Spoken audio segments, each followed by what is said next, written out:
क्योंकि कोडिनार और भावनगर के लोग ज़्यादा हैं, ऐसा सोच रही हूँ।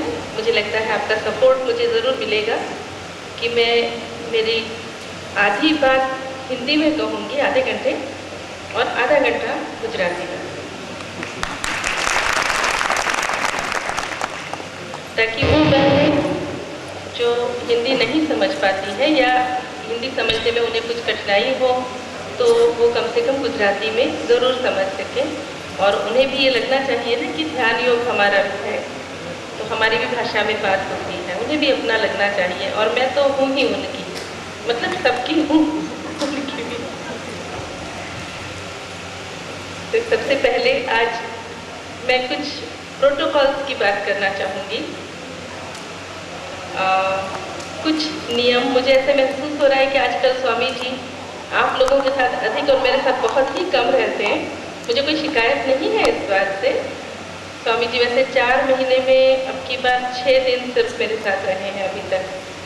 तो ये कोई ऐसे मतलब इसमें कुछ मैं अपना बड़प्पन दिखाने के लिए या ये कोई शिकायत के लिए नहीं कह रही हूँ। कह इसलिए रही हूँ कि जब अधिक समय वो लोग आपके साथ बिताते हैं तो फिर स्वामी जी को संभालना मुझसे ज़्यादा आप लोगों को है।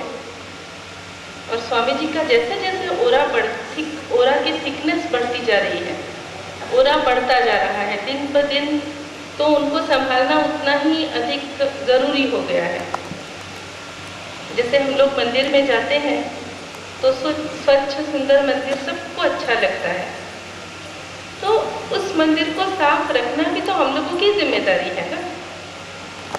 जब हम लोग मंदिर में ऐसे ही चले गए तो मंदिर का पुजारी कितने समय तक उस मंदिर को साफ करता रहेगा? हर आने जाने वाला उसको गंदा करके जाए तो वो तो फिर बहुत मुश्किल हो जाएगा उस पुजारी के लिए। तो इसके लिए हम लोग यदि थोड़े से कुछ साधारण, बहुत साधारण नियम है, ऐसी कोई बात नहीं है कि हम लोग नहीं उसको पाल सकते हैं, लेकिन क्या होता है हम लोगों को जानकारी नहीं होती। तो जानकारी नहीं होती तो नहीं पालते, और फिर जैसे सपोज कुछ हो गया तो नहीं मुझे पता नहीं था ना, लेकिन मुझे पता नहीं था, ऐसे यदि एक साधक भी करने लगे तो सोचिए स्वामी जी को कितनी बार पता नहीं था का कष्ट झेलना पड़ेगा। तो इसलिए मैं यहाँ से बोल रही हूँ, क्योंकि कई बार क्या होता है ट्रस्टीगण या आपके आचार्य या प्रमुख आचार्य ये भी बताते रहते हैं, लेकिन फिर भी हम लोग कभी ध्यान रहता है कभी नहीं रहता है। तो इसलिए अभी तो मेरा बहुत विनम्र निवेदन है कि आप लोग इन बातों को बहुत ध्यान से पालें तो बहुत अच्छा होगा। स्वामी जी को उतना ही कष्ट आपकी तरफ से कम होगा और उसका लाभ हम सभी को मिलेगा, क्योंकि स्वामी जी की आधी एनर्जी यदि सफाई में निकल जाती है तो वो आधी एनर्जी जो है वो वेस्ट हो जाती है ना, हम लोगों के उपयोग में नहीं आती है। कई बार लगता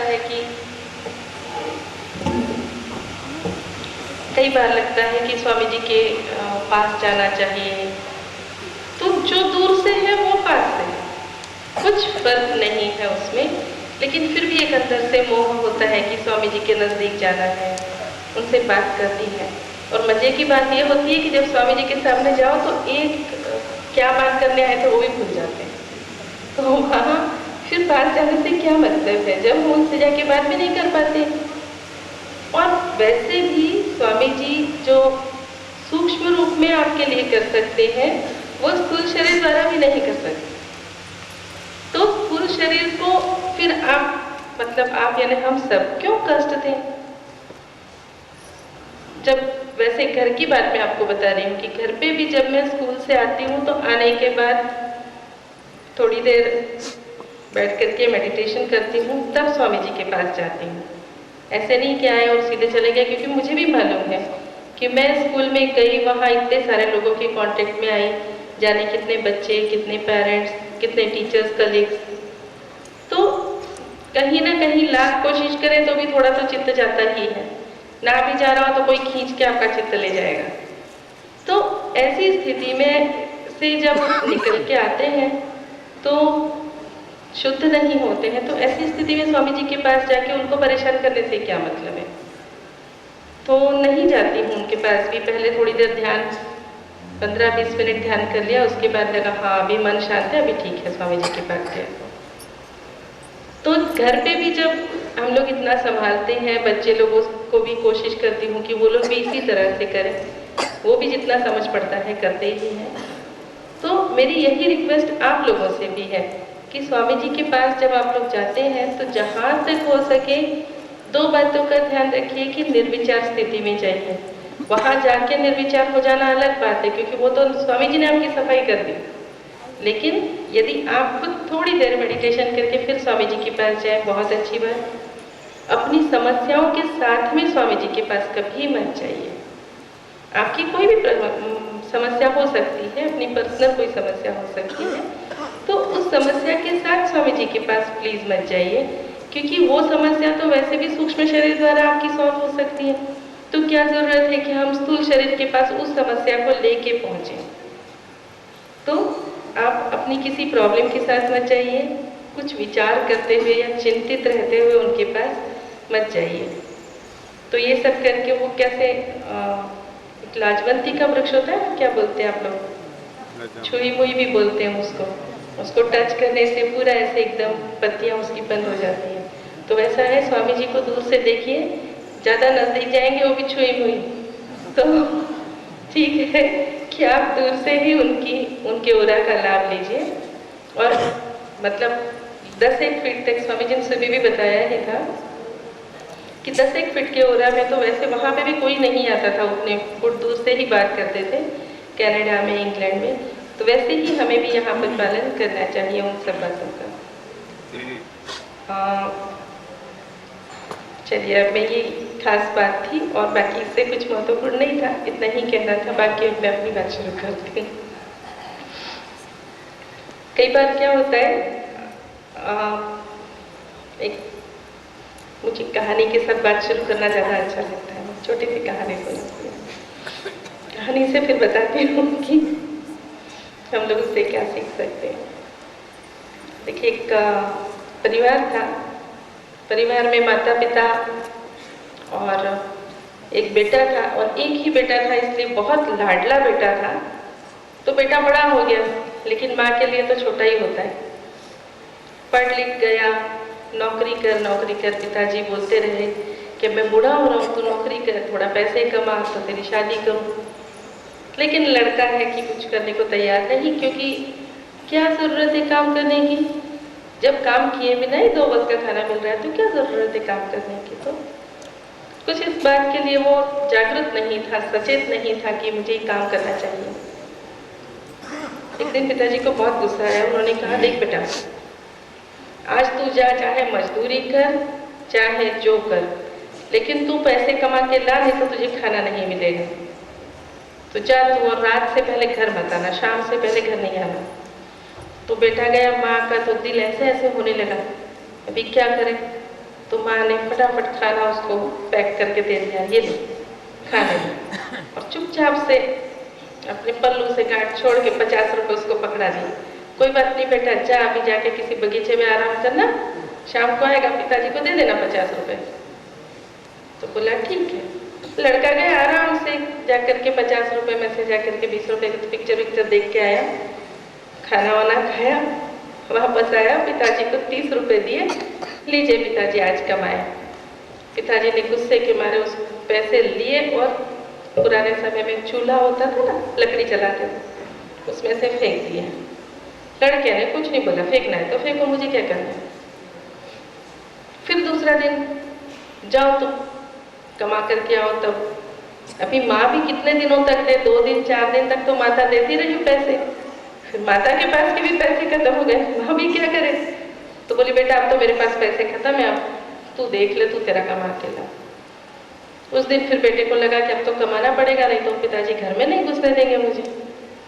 तो उसने फिर थोड़ी मजदूरी वगैरह कुछ की, कहीं कुलीगिरी की, थोड़ा सामान वामान उठाया। तो उसको 5-5 रुपए के 2 सिक्के मिले। वह या लेकर के शाम को पसीने से तरबतर पिताजी को बोला, लो पिताजी, आज मैंने ये 10 रुपए कमाए।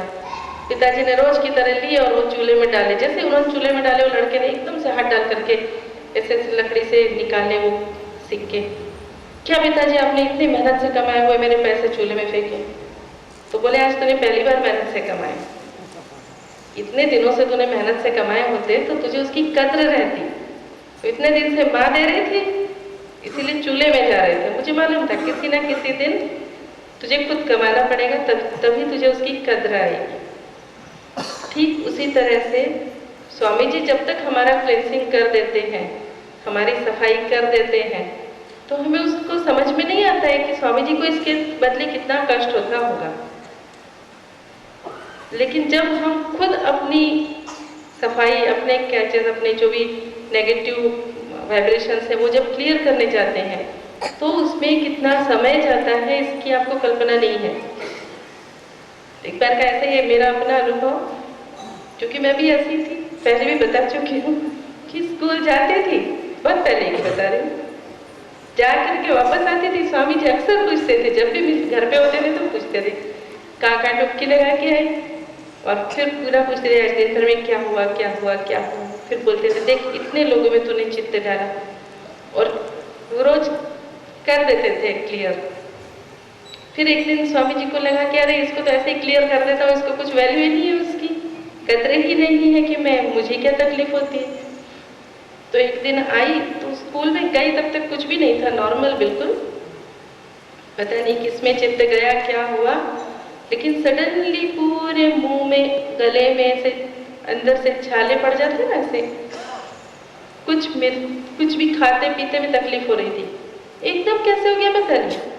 तो फिर स्वामी जी को मैंने कहा देख मेरे को बहुत तकलीफ हो रही है आज, तो बोलते भी नहीं बन रहा है, तो पानी भी पी रही हूँ तो गले से निकलने में तकलीफ हो रही है। तो स्वामी जी बोले अच्छा। तो मैंने कहा अच्छा क्या, कुछ करो ना। तो बोले रोज करता हूँ, आज नहीं करूँगा। तो मैंने कहा क्यों, क्या हो गया? तो बोलते नहीं कुछ नहीं हुआ, ऐसे कर, दीपक लगा भगवान के सामने बैठ जा और बैठ करके क्लियर कर, उसमें क्या है, मैं करता हूँ, आज खुद कर ले। तो मैंने कहा अच्छा ठीक है। फिर बैठ के गुस्सा तो आया, मैंने कहा क्या रोज क्लियर कर देते, आज क्या हो गया पता नहीं। तो फिर उसके बाद में बैठी, मैंने कहा उसमें क्या, मैं ही कर लूँगी। बैठी बैठी बैठी बैठी 2 घंटा 3 घंटा 4 घंटा, वो तो कुछ क्लियर ही ना हो, खूब कोशिश की। तो 3 दिन लगे मुझे खुद को क्लियर करने में। जो काम स्वामी जी 3 मिनट के अंदर कर देते, 3 मिनट भी नहीं लगते थे उनको, तो मुझे पूरे 3 दिन लगे, 3 दिन के अंदर सब कुछ क्लियर हुआ। फिर मुझे एहसास हुआ कि स्वामी जी मुझे क्लियर रखते हैं तो उनको कितनी तकलीफ होती है। तो इसीलिए